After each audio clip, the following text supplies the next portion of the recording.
Hi, Al here with a summary of some of the changes introduced in version 0.77 of my Google Meet attendance extension. The biggest change is one that hopefully you will never have to see or use. I've added some logging capabilities that will hopefully help me and you track down issues that you may be having with your class or classes.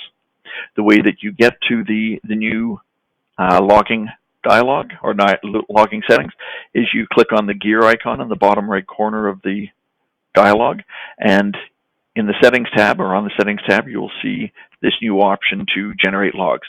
As a general rule, I suggest that you leave that unchecked, but if we are having problems, if I ask you to turn it on, then come in, check it, and the logging information will get tracked. I'll show you more about that in a couple moments.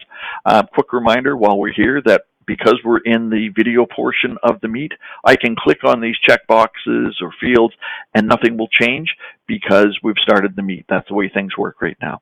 If you do want to change the settings, you would have to click on the red telephone icon at the bottom to leave the call, change the settings, and then come back in.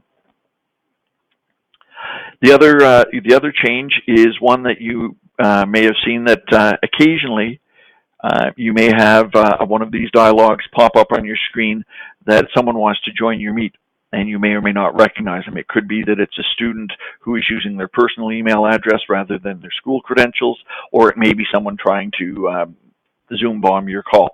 The big change now is that the person's name will not get added to the list unless you click the admit button.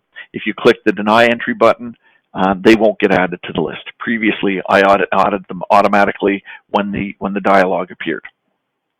So it's not there anymore. If you've got the logging turned on, well then those requests to enter would be recorded, but as a general rule, they're not anymore. The logging information, I said, will be more apparent once we get to the HTML reports, and I'll show you that in just a moment. Quick little, I guess, pro tip, if you wish, that if you want to manually generate the HTML file, notice that the button isn't there in the toolbar right now. All I have to do is click into the field, hit a tab, or spacebar or return character, and when I do that, you'll see that the button is now there, and I can click on that, and the file gets saved to your downloads directory. Once we open the the HTML report, you'll see a couple of changes. I've added the Meet ID. I highlight the start of the meeting and the end of the meeting, and now I also show any of the if a student joins the call before you, I will show when they actually joined, as opposed to just a couple minutes before the start of the call. So that's a subtle change there. I've also added this questions or feedback button in the top right corner of the HTML report.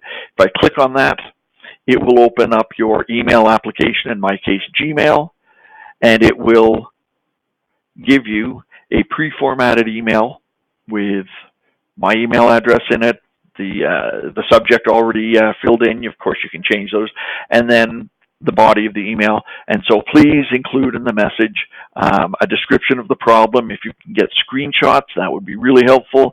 If you can include the actual HTML file, that will also be really helpful. And if we're having problems, well then the log information would be really helpful as well.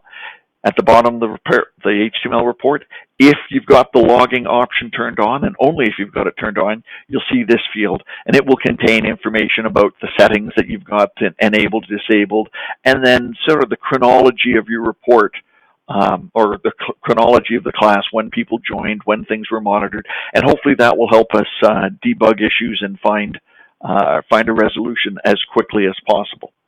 So hopefully things will work perfectly for you. Of course, if they don't, feel free to get back to me. If you have questions, concerns, improvements, let me know. And in the meantime, stay safe. I will talk to you soon. Take care.